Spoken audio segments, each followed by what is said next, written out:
Thank you so much for coming. So my name is Emma. I work in the admissions office here at Marymount Manhattan College in New York City. I see I have two students in the room. Can y'all hear my audio okay?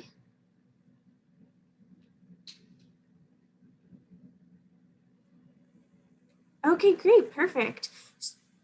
I'm glad to hear that. So since it's just a small group of us, I am going to go through the presentation like planned, but y'all are welcome to unmute yourself and ask questions at any point during the presentation or type in the chat.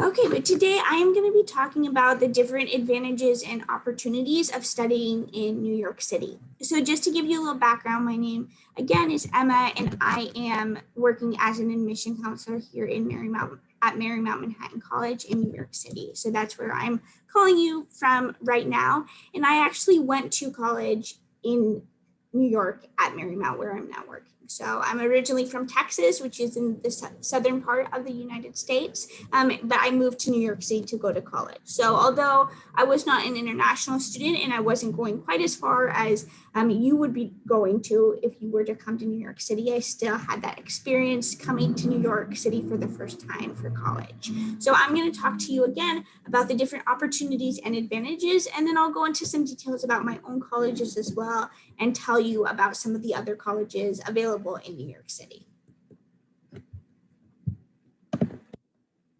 So first, I want to give y'all a little bit of context about New York City. It can be a pretty confusing city to understand because it's comprised of multiple different boroughs. So you can see this picture on the right has 5 different sections in color. So those are the 5 boroughs of New York City. So when someone says New York City, they're typically referring to the city as a whole, meaning all of those different colored sections as one big city. So the different boroughs are called the Bronx, Brooklyn, Manhattan, Queens, and Staten Island. And we have over 8 million people living in New York City. So it's one of the largest cities in the world. And it is actually a very huge hub for education. So there's over 170 different colleges and universities in New York City. But today I'm going to mostly be focusing on just the advantages, not just of one particular college, but of just being a student in the city in general. And specifically for international students, one thing to keep in mind is that New York City is a very diverse place and it's home to over 100 different consulates and permanent missions. So for international students, there are a lot of resources compared with other areas in the United States for you to still connect with your home country and your home community while also being in the United States. So you're probably most familiar with Manhattan. So if we go back here, that's the middle borough in the light blue. Manhattan is where Central Park, Times Square, all those kind of famous tourist attractions that you've likely seen in TV or movies are located. Now, in New York City and specifically in Manhattan, there's literally hundreds of things to do and see just within a few blocks. So the kind of first thing that comes to mind when you're thinking about the benefits of being in New York City is all the amazing tourist attractions and the activities you have to do on a daily basis. But also just thinking about the logistics as well. As an international student, you have to think of different ways you have to get to your college campus, how you're going to get from your country to the United States. Not every city in this country has an airport or good transportation systems. It really depends state by state, but New York City is home to 3 of the largest airports in the United States, and there are over 460 subway stops and bus lines. So it's very easy to travel around the city. You're not going to be stuck on one campus and you never have to drive. I've only driven in the city a handful of times and I've been here about 6 years, but we have very good infrastructure and transportation.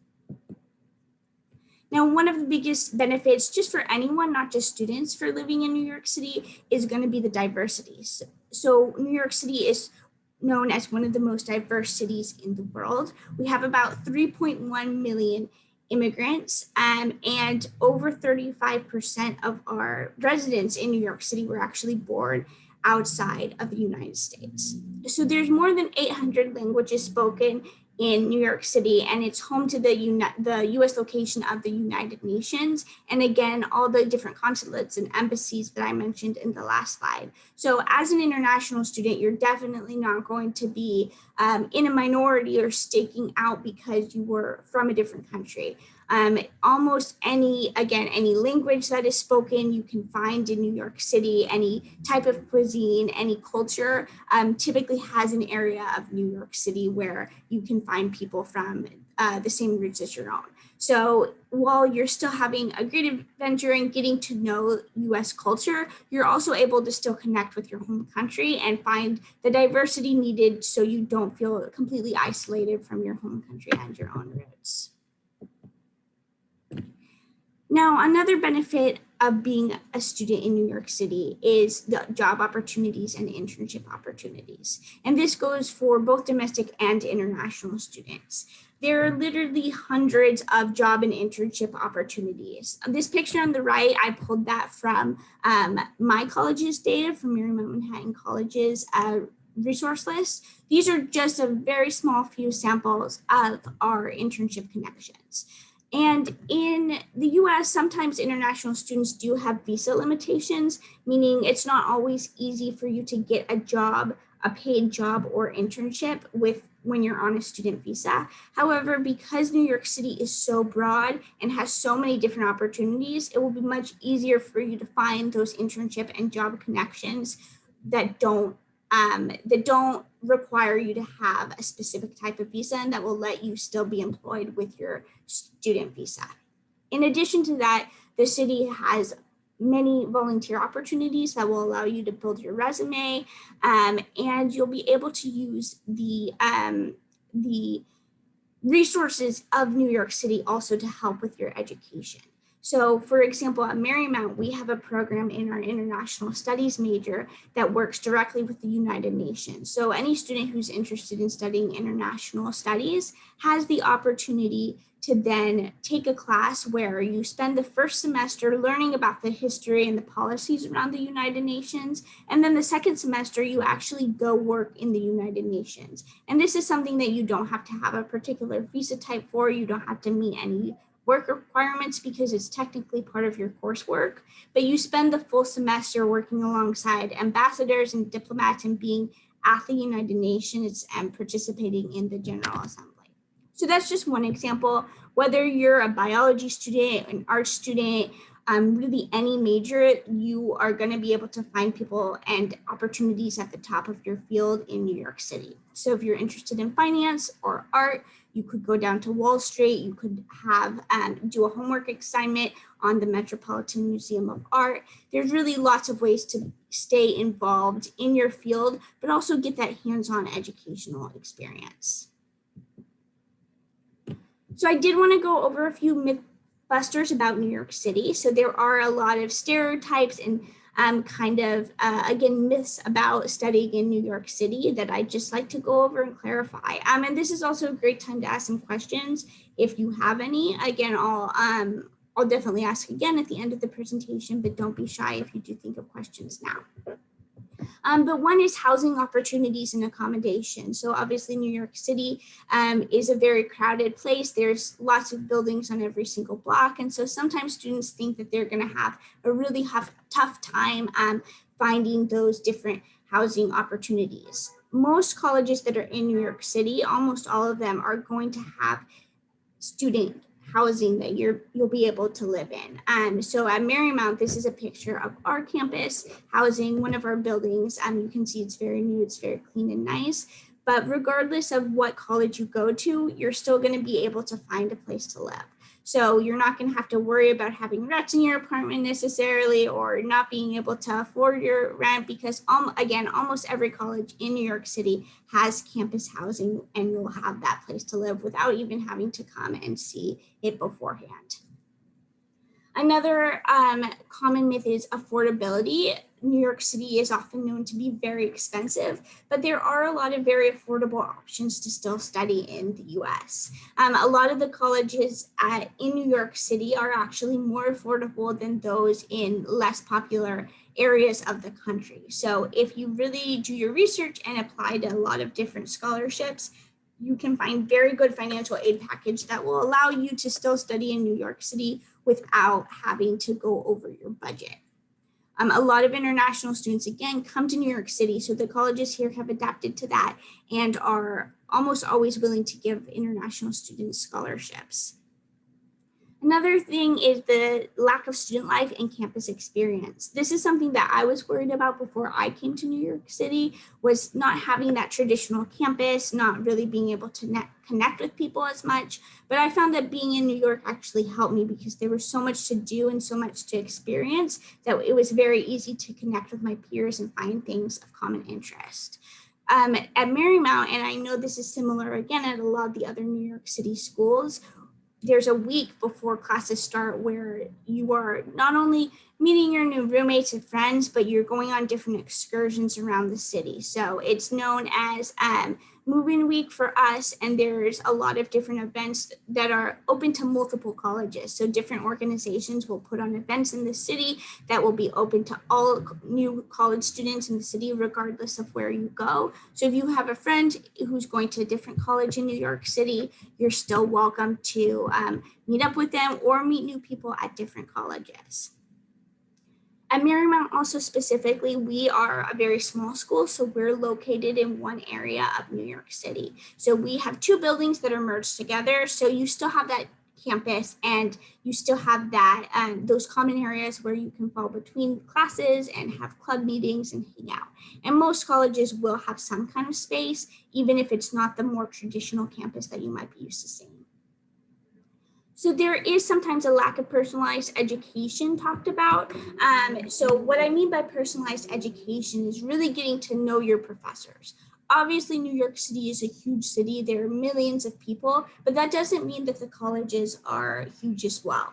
A lot of colleges really like to stay small, even though they're located in a big city. So that's something you kind of have to decide if you want.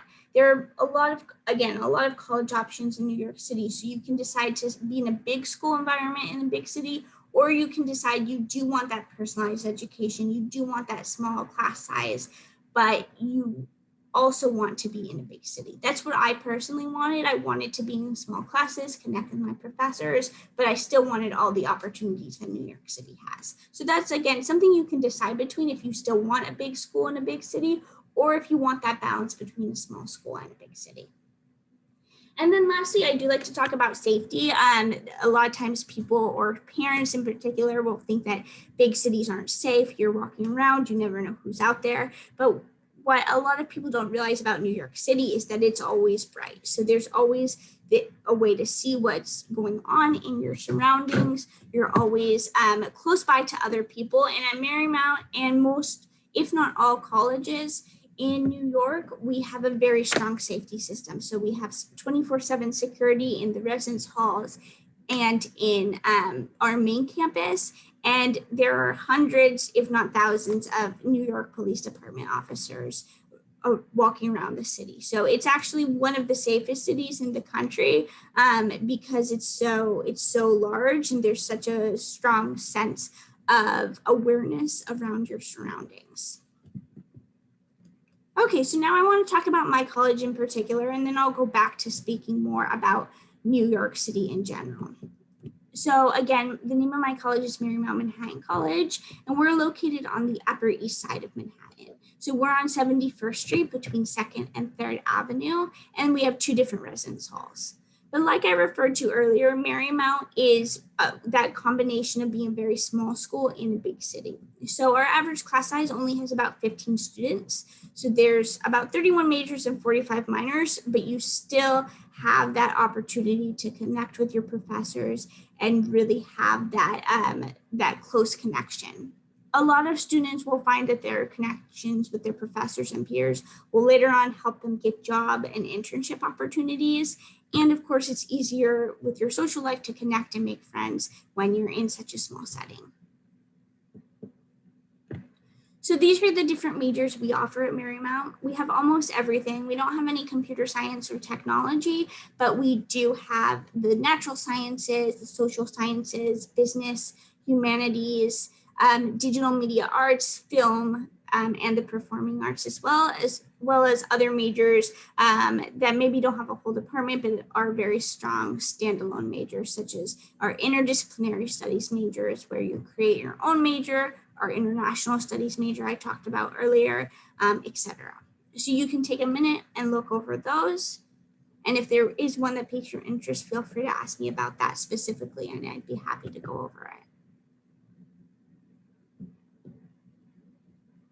Okay, so overall for admissions, for international students, there's only one slight difference, which is going to be the testing. So for all students, you do have to submit your application. That can be the Common App or our own application, your transcript, one recommendation letter, the essay, the application fee, which can be waived. And then for international students, you do have to submit one exam. So we don't mind if you submit the SAT or ACT, or if you want to do a different exam. We just have to know that you are English proficient. However, there is an option to be test optional at Marymount. If you have a way to prove that you are proficient in English, meaning you are going to be fluent enough in English to be successful in an English-speaking institution, then we will waive the requirement for test scores. So for example, if you've been attending all 4 years of high school at an English-speaking high school, you can just ask us to review your transcript as your proof of English language proficiency instead of submitting a score. However, you are also welcome to submit a test score if you're taking one of those anyways. So SAT, ACT, TOEFL, IELTS, or Duolingo are all acceptable exams for you to submit. We do have 3 different application processes. If you're still interested in applying this year, we have a rolling decision. That's regular decision, meaning it's not too late to apply. As long as you get your application in enough time to make a decision by May 1st, then you are more than welcome to go ahead and apply now. Now, average cost to attend Marymount, I did speak earlier about how it is not always as expensive as it may seem to study in a big city. And sometimes it's even more affordable than studying in a less populated state or city in the US. So this here is an estimated total cost, including housing, but that's before any scholarship or aid is applied. So we do have lots of different scholarship opportunities, and any scholarship that you qualify for, you will get, and you will automatically be considered for. We don't make you submit extra scholarships, but you're automatically going to be considered for any scholarship that you qualify for. So even though this price may or may not be within your budget, it is, to begin with, one of the more affordable prices for a school like ours, a private school in New York City especially. But again, most students aren't paying that price because of all the scholarships and aid we give out. So like I said before, there are 170 different colleges, over 170 different colleges and universities in New York City. So there's several different types. First of all, I do want to take a minute and talk about the City University of New York. That can be a little hard to understand because even though it says university, that's referring to a whole bunch of colleges and universities. So it's a network of 24 different colleges. So for example, Hunter College and Brooklyn College are 2 different colleges, but if they're both considered CUNY, the CUNY, that means they're in the same network. So they'll have similar benefits, similar tuition, similar admission policies. So that's just something to think about when you're looking at different colleges in New York City. Then there's private universities. So Marymount, like I just spoke about, we're a private college, which means we're independent. We're not associated with New York State and we're not linked with other colleges, but we're just standalone. Some of the other colleges that you may have heard of are like NYU, Columbia are also private colleges as well. And then there's also community colleges, which in the US, a community college is where you get your associate's degree. So it's very common for someone to go to community college and then transfer into a public or a state college to get the bachelor's degree. So that's another great option, especially for affordability. If you wanted to come to New York, but you don't want to pay quite as much for all 4 years, you could go to a community college and then transfer in to a private or state college. So again, I know I spoke about this a little bit earlier, but it's important to think about just because the schools in New York City doesn't mean it's going to be, they're all the same. There are a very large array of different types of colleges in New York City. Some are specialized on very specific majors. Some, like Marymount, have a bunch of different majors that they offer. There's a huge array of different sizes and different tuitions. So really, in a way, studying in New York City when you're picking colleges can be just like studying in the United States in terms of all the options you have. But what is going to be different is the fact that you are in one of the biggest cities in the world, and you are going to have so much more access to opportunities and events and more exposure to different fields than you would at a college in a more suburban area. Okay, so that I know was pretty brief. I would like to give you all the opportunity to ask any questions you have about just Marymount or just in general.